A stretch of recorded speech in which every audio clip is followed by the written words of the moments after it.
Alright, well today we finally get to answer all the questions you guys asked a few months ago. I posted a video notifying you to ask whatever it is you want to ask.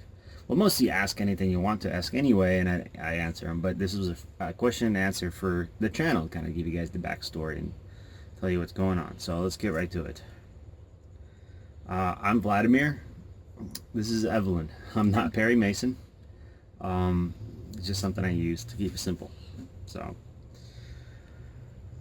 RM Mister, what's your MPG on the Firebird? I get 13 miles a gallon pretty consistently. It drops down to like 11 or 12 if I'm really hauling something, and it gets like 14 to 15 hardly never, really downhill. Spanner Man Tim, hi mate, it's up to you what you want to share, but I'm sure it's interesting. Alright, I'll do my best to answer everybody's questions. Thanks for watching, Tim. NOS 351W, so 351 Windsor. On a scale from 1 to duct tape, how often do you find yourself under a car at night fixing stuff on your road trips? Generally, the car is pretty reliable. The only time is when I change something new. Like, for example, I put that 4-speed in and that blew up when I really got on it. But as far as just cruising, nothing. Tires. I go through tires a lot. Trailer tires, car tires, because I'm cheap and I just use whatever wheels I got and I put them on my trailer, and then those driver out of tires just wind up getting shredded, and the used Potenza tires on my Firebird wound up lasting maybe 5,000 miles, and because they're like treadwear zero tires anyway. So as far as the car itself, like whenever stuff breaks, like wires shake loose, a lot of shake loose kind of stuff, wires, they'll short out the main wire, the positive that goes to my battery, or my starter solenoid wire will fall off, and then I'll think I don't have a starter, and I know I have a starter, I didn't hear it fall off, you know what I mean. But fairly reliable. The things that do break, I fix them, but it's mostly like tire issues. I did lose a wheel one time on the freeway. That was pretty bad. That was bad. She was in the car, the kids were in the car, my kid brother was in the car. So, Super Connor with a K. What tools and extra parts do you bring on your road trips? Congrats on the new addition to the family. I always bring a couple of toolboxes with every size wrench and every size socket. Recently I've started bringing my generator, my welder, and everything else because that's helped me out a lot. But I keep some studs in my toolbox, just whatever nuts and bolts I find. So those toolboxes are like 50-60 pounds each, and there's 2 of them. So I used to bring them along. I don't carry a spare anymore because they don't fit the brakes. I had a spare when I had the 12-inch F-body brakes, but since now it only works on the rear and I have LSD, this spare won't help me any, so basically I have to run flat to the nearest tire shop and buy a tire if I run flat, I carry tire tools, but I don't carry a spare. And as far as extra parts, just nuts and bolts. STL Checo, what control arms are you considering for Dead Man's Hand? I went with SC&C sourced SPC uppers with extra tall ball joints for my 68 Camino.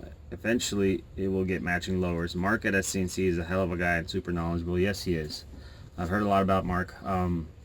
SC&C, I'm not going to go with it. I'm going to go with UMI. The reason is the UMI is what I'm using on the rear for control arms, and it's what I'm using for springs, and it's what I'm using for a sway bar. So I like to keep the systems matching. And the reason I went with UMI for 2 reasons. One, they had the stiffest springs. BMR sells a very similar setup, slightly less stiff a spring, and I like the stiffer springs.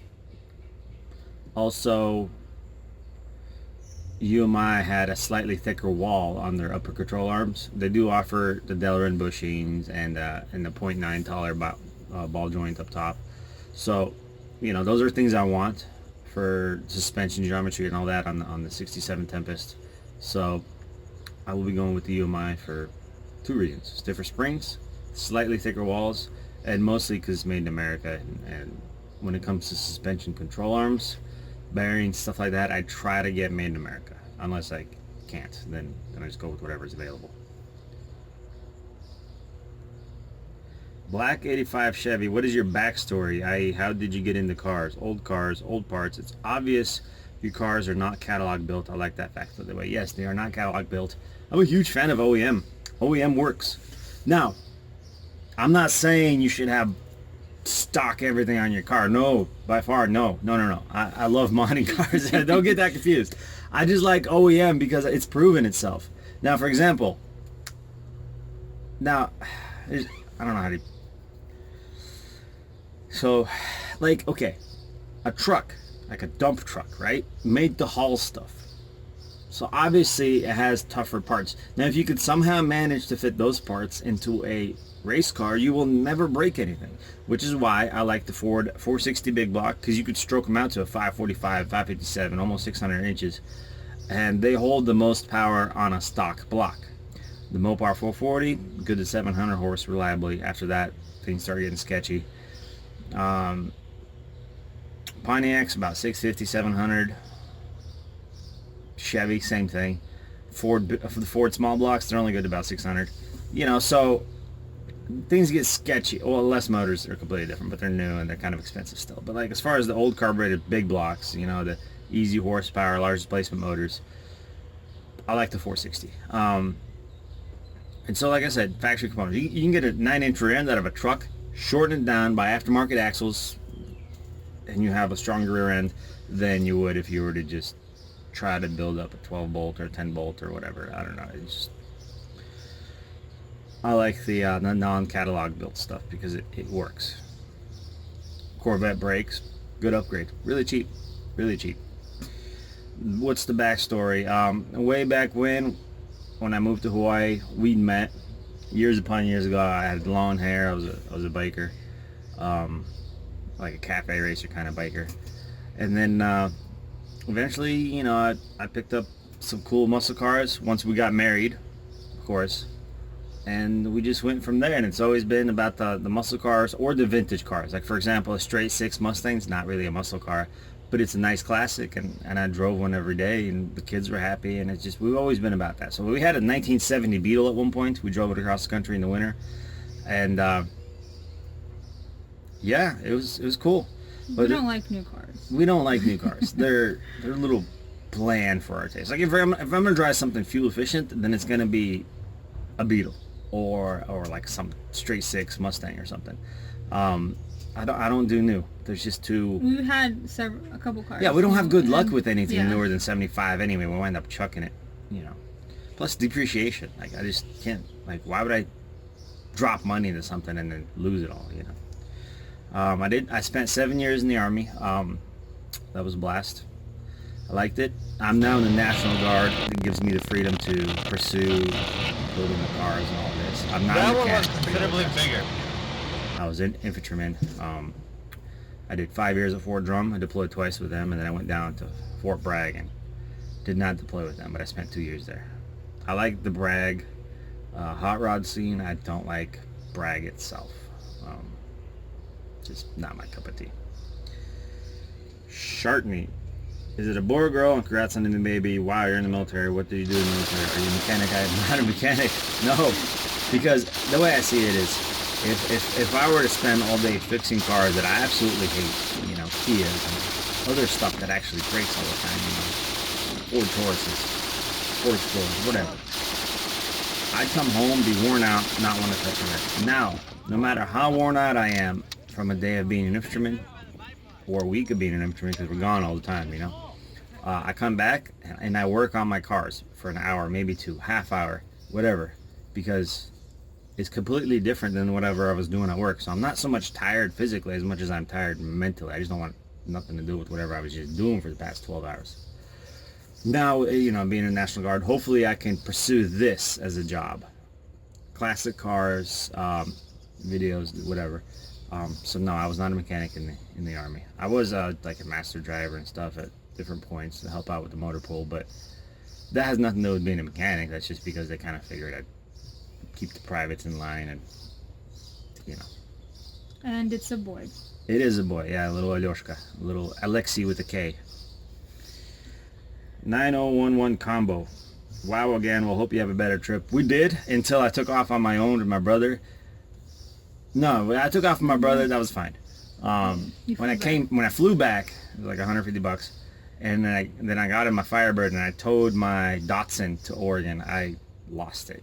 And then twice. Yeah. Well, I mean, not completely. It didn't fall off the trailer. Like, it dropped the wheel and, well, it was crazy. GoBot Wars. Is the language that you occasionally speak with your kids Russian? What is your favorite non-American car? And do you prefer GM, Ford, or Mopar?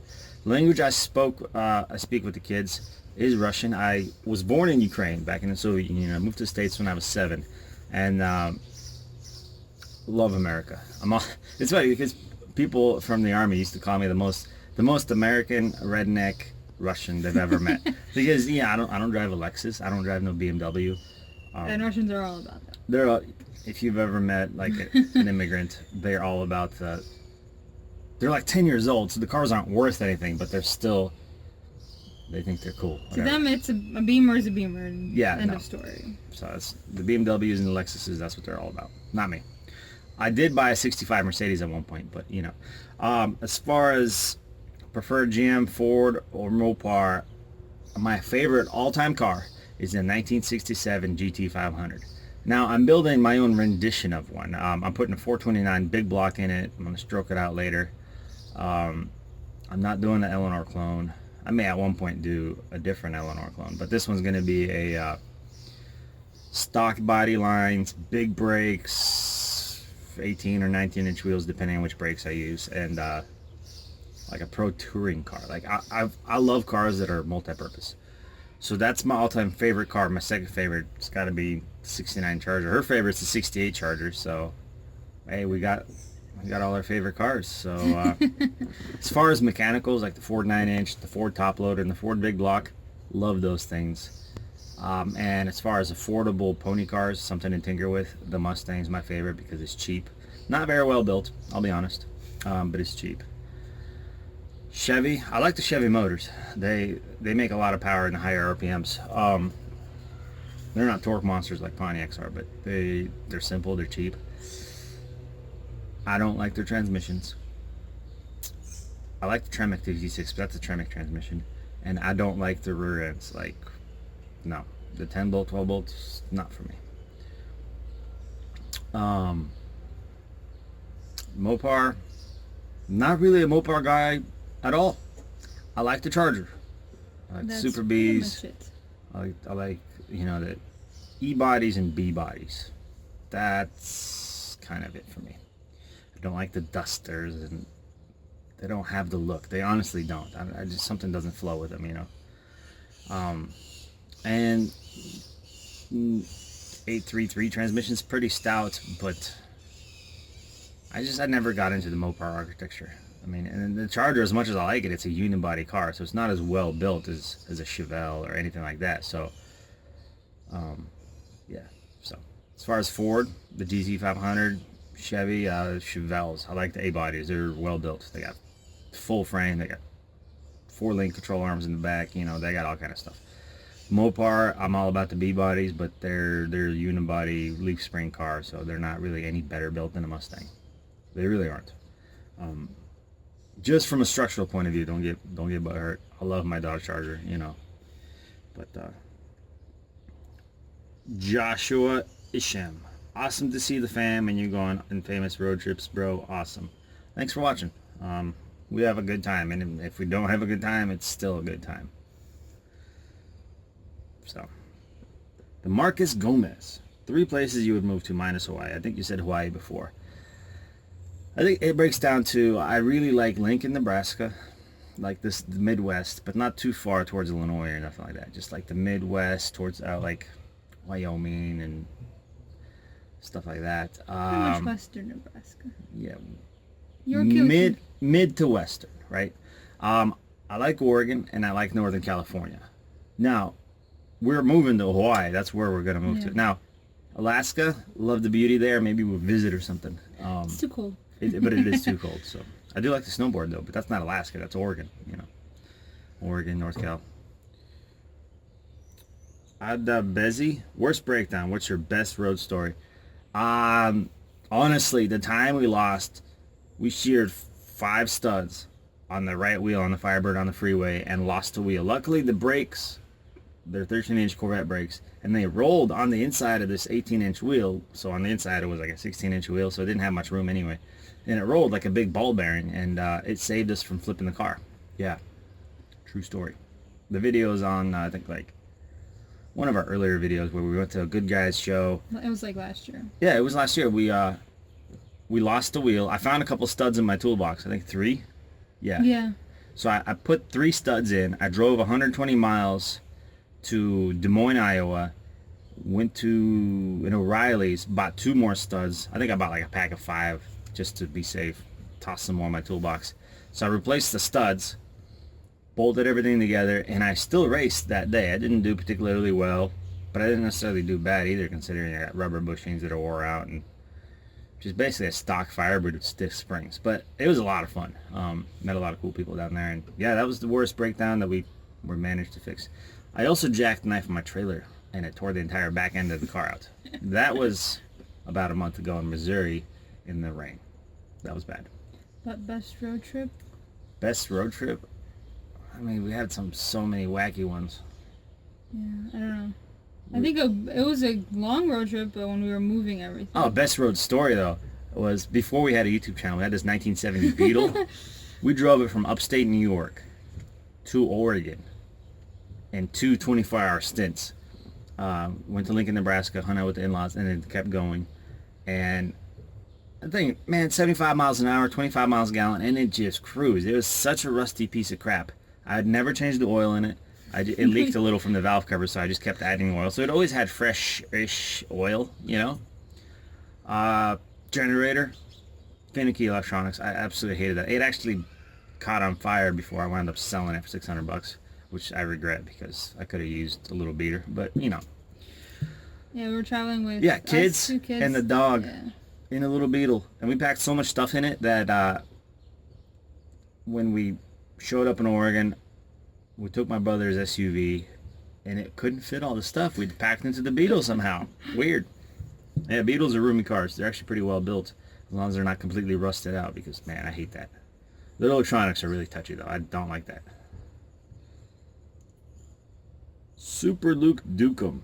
When will we see more of your 69 Charger on here in the Dodge Charger forum? Hopefully soon. I'm pushing hard to make that thing get on the road because I love the car. So there's no point in having a car just sitting there. So as you guys know, I work day and night as much as I can. Especially now that I'm unemployed. I got nothing but time. So I'm working really hard. I'm trying to manage my resources to see, you know, whatever. But that's a key priority. As far as her 68 Charger, it'll be a while. It'll be a while because we have to at least get 1 charger on the road and use it for publicity and stuff, and then we can start on the other one. Hit It Raw Gaming. What is the purpose of your road trip? To move. The purpose is to move from North Carolina to Oregon. So, Andy Perez, ETS or PCS, either way, good luck to you. I myself did 6 years, most at Fort Campbell, and finished my obligation in Korea. Keep them videos coming. Yes, we will. Thank you for watching. I ETS'd. So I'm now out of the Army after 7 years. But I did sign a contract for the Hawaiian National Guard, but let's face it, it's Hawaii and it's the National Guard. Still hard work, just not as often, and it should free me up to make better videos and to finally maybe get the race or something, or finish some of the cars I've been working on. The Shelby. All I got's a body. Look, see? It's literally just the body. Well, no, I got a motor, I got a 4-wheel disc, I got a Ford 9-inch. I got a lot of stuff, but it looks like I just have a body. Fiasco Garage. Accidentally found your channel through my junk computer acting up, and one of your comments. I don't have questions, I just dig the real random content. I wanted to say thanks for putting it up and good luck on the trip. Thank you very much for watching. We're working all the time trying to improve the content, put out stuff you guys want to watch, and try to be helpful. That's my biggest thing, is try to help people save some money, and a lot of how-to videos on my channel. Dude B, how many cars do you have? Oh, about 17 projects. 17 last we counted, but we sold some and we bought some, so it's hard to say. I mean, we couldn't count them up. That's including the bikes. The bikes. I got a chopper, I got a cafe, and then I got like this $300 cafe that... Anyways, we got a lot of stuff. Hell Camino 72. This guy does a lot of road racing. How do you do it all with 3 kids? Easy. You don't buy a Ford Taurus. Look, if it's something you and your family do, It's a piece of cake as long as you take your family along. And yeah, it's hard work. I'm putting in 80-hour weeks sometimes. Now that I'm unemployed, I'm still putting in 40-hour weeks on, the cars. But it's, if the entire family supports you, like, she doesn't whine about having no AC. So I actually hate the AC. she hates AC because it's drafty, and then you get out and you're all hot because it's sticky. Anyways, so the point is, if it's something you do it. Keep it real. So that's what we're all about. The kids, man, they love the shows. They love racing. They beg to go to shows. If we haven't gone to a show in a couple weeks or cruising, they'll be like, when are we going to the show, So if you do something as a family, it just works. It works. That's the thing. Like, no, it's not everybody's cup of tea. I'm not saying you go do this, but we don't own anything new or modern or fuel injected or anything. So, like we say, keep it real like none other. Like, if your daily driver is a classic, you have no choice but to keep it running and in decent shape, unless you have like a catastrophic failure like we did recently with the transmission. But even that, I mean, we'll fix it and we'll keep going. Otherwise, it just gets sidelined and rusts away, and then I wind up buying it for a couple $100. Gear grinding 19. Which do you use more, zip ties or duct tape? Happy traveling and have a good one. Thanks. Zip ties are next to useless. I mean, I know Roadkill likes them, and they promote them, and it's kind of their thing, and it's kind of a running joke now, really. They really are useless. Now, they're good for holding wires together. Like, if you have these 3 loose wires, 4 loose wires, you zip tie them together and they hold them. That's kind of where it ends, honestly, because the plastic, it gets brittle and it breaks. So duct tape. Duct tape all the way, but it has to be Gorilla tape. Yeah. Something good and strong. There's different brands that work, but duct tape, like the little duct quack quack, does not work. So keep that in mind. And that's it for the questions. If you have any more questions, just feel free to ask. And as you guys know, who watch regularly, I always try to answer people's questions. It doesn't hurt me none to answer people's questions, so I try to help out best I can if I happen to know the part numbers and whatnot. So good luck out there. Stay safe, and see y'all next time.